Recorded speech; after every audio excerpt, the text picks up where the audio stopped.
Most people associate unlicensed games with the NES. This is understandable because the console had a ton of them, but there was another console that had to deal with these types of games, the Sega Genesis. Let's take a look.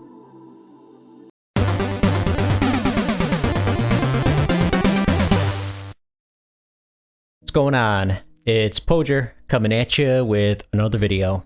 Alright, so a couple weeks ago I made a community post for my 20k subscriber special.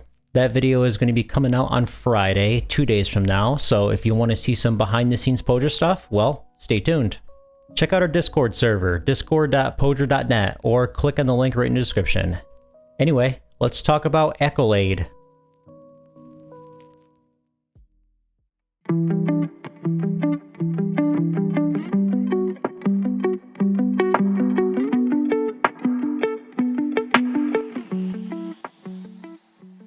In the late 70s, several employees of Atari felt like they were being mistreated. Programmers were receiving little to no credit for their games, and they weren't getting any incentive if their games sold well. They felt more like numbers than they did people. Bob Whitehead, Alan Miller, and 2 other employees would become fed up with Atari, and they would leave the company and start their own shortly after. The result would be Activision. Under the new company, the founders would correct all the mistakes that Atari made. For example, Activision actually credited the developers of every game on the box. At first, the new company was met with great success, but Alan and Bob both wanted to focus on the home computer market rather than consoles. Not only that, but both were disappointed that their stock decreased in value. So Alan and Bob left the company and formed Accolade. Just like they promised, the new company would begin producing games on the home computer, the Commodore 64. This gave Accolade more freedom as floppy disks were cheaper to make and they didn't have to pay licensing fees to the console manufacturer. Considering how poorly they were being treated by Atari, it makes sense that Accolade would want to avoid being mistreated by the console manufacturer too. After all, think about the way Nintendo treated their licensees. One of the first ways that Accolade would stand out is by thinking outside of the box. The competitors were making the exact same types of games without a lot of innovation. One of Accolade's first games was Hardball. It's a standard baseball game, but the perspective is different. This is more like what you would see on TV rather than a video game. If you pull any other baseball game before this one, you always see the same top-down perspective, but Accolade tried something different. This would become one of the best-selling Commodore 64 games. One of Accolade's other standout titles was Test Drive. This was a fairly realistic racing game with decent 3D graphics. The frame rate is poor and it's a little rough to look at, but it's an impressive early racing game. Accolade would also be known for their sports games and would even secure licenses to athletes in order to boost the popularity of their games. In the early 90s, the home console market had become much different than it was in the mid-80s. Up until this point, Accolade primarily published home computer games, but with the success of consoles like the NES, Accolade began considering the possibility of making console games too.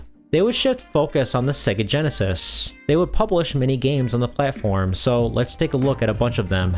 Let's start with their first Genesis title, Ashido. It's a puzzle game where you have to line up the pieces in the same shape or color.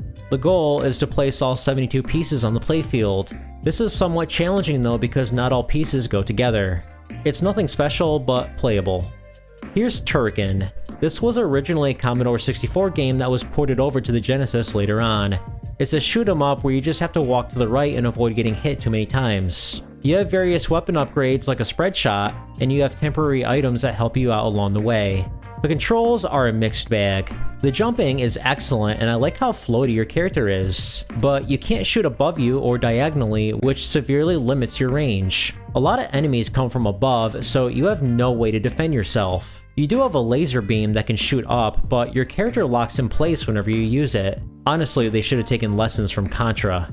Your character is well animated, but the graphics are bland for Genesis standards. Why just a plain blue background? Where's the parallax scrolling?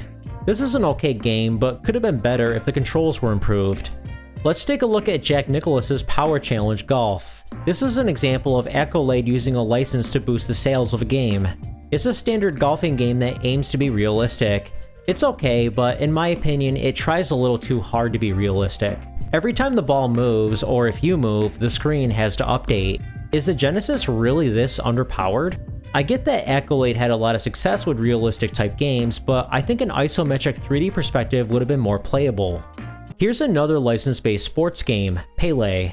At least they didn't try to be too realistic with this one. It's a decent soccer game, but the controls are weird. Pressing up on the D-pad makes your character move northwest, while pressing down makes you move southeast. I feel like I'm playing Qbert. Why not have up make you move up and down make you move down? Now for Combat Cars. It's a surprisingly fun top-down racing game. You can pick between different characters that have unique abilities. Each character has a different item that they can use during the gameplay. The graphics are nice and colorful, and I had a lot of fun with this one. I'm glad they went with a top-down perspective rather than a 3D style one. I can't talk about Accolade without mentioning Bubsy. This was one of their big breakthroughs, and it became their best-selling game at the time. It's a very basic platformer where you just run to the right and win. Your only attack is jumping on enemies. The game is super unforgiving. You die in one hit and the controls are too slippery. The game really needed a life bar or a projectile weapon. The second game made a lot of improvements. The controls are not as slippery and they added a life bar. You can also collect items and there's a store where you can buy things. I wanna like this game, but the levels are too maze-like and I don't care for the additions except the life bar. I prefer the simplicity of the first game despite having worse controls. Before we move on, I wanted to point out the boxes that Accolade used for their games. A normal game will have the Genesis logo on the top and a sign at the bottom that says Official Sega Seal of Quality. Later Genesis titles have a red bar on the side, but still have the gold seal of quality at the bottom. Accolade's boxes looked much different. There's no Genesis logo anywhere, and on the back there's a message that says Accolade is not associated with Sega Enterprises Limited. So what's going on here? Similar to Nintendo, Sega did restrict their licensees. According to Alan Miller, they had to pay Sega anywhere from $10 to $15 for each cartridge. Sega also wouldn't allow Accolade to publish games for any other company. Accolade had way more freedom when they were developing games for the Commodore 64, so there is no way they would agree to something like this. But they still wanted to make Genesis games, so they decided to go the unlicensed route. Sega's early Genesis models did have a lockout chip, but it was exploitable. Accolade was able to get around it by decompiling the code of 3 licensed Genesis games and studying the code. With this new loophole, they were able to release their first Genesis game, Ashido. Doing this, however, required Accolade to use Sega's copyrighted code. Sega was aware of what Accolade was doing, so in 1990 they made a revision of the Model 1 Genesis that contained the Trademark Security System, or TMSS. This was a line of code that checked for the string Sega within the game's memory whenever a new cartridge was put in. If a game passed the test, it would run, but would first display this message on the screen. The very early models did not display this message, but anyone with a later Genesis model is probably very familiar with this screen. Forcing the message to display is brilliant because if an unlicensed game company does circumvent the lockout system, it could be considered trademark infringement. This didn't stop Accolade though. The company was able to figure out how to get around the lockout system and they continued to release unlicensed Genesis games. Sega was not happy with this and they took action. In 1991, Sega took Accolade to court, claiming that their games contained copyrighted material. This was true, as Accolade did copy and paste code that was in other Genesis games in order to bypass the lockout. However, Accolade insisted that this was fair use. The case would go back and forth. Initially, Sega won the case, which meant that Accolade had to recall all of their Genesis titles and cease production of future games. But Accolade would appeal the case. This time, their claim of fair use was evaluated more. Accolade didn't steal all of Sega's code, but only a portion of it. The copyrighted code was only a very small fraction of what was otherwise completely original code. Could it be that Accolade's usage of Sega's code really was fair use? Well, yes. The court would reverse their original decision and Accolade was allowed to sell their games again. The ball was back in Sega's court. Initially, they would choose to appeal the case and request a rehearing, but later on, Sega would decide to settle instead. After some negotiation, Accolade would become an official licensee, meaning every game they created after that point would be licensed by Sega. It's unknown what the terms of this licensing agreement were. It's likely that Sega offered them a more lenient agreement than most licensees, similar to EA. Both companies would benefit from this settlement. Sega doesn't have to worry about another company trying to reverse engineer the Genesis, and they needed the third-party support. While Accolade lost $15 million in legal expenses, they were able to, or at least I hope, negotiate a more acceptable licensing agreement.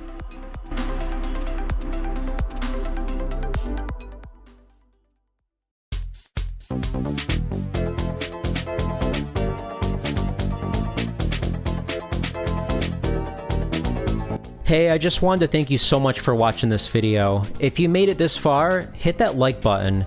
If you enjoy this type of content, hit the subscribe button for more content. Both of these things really help the channel grow.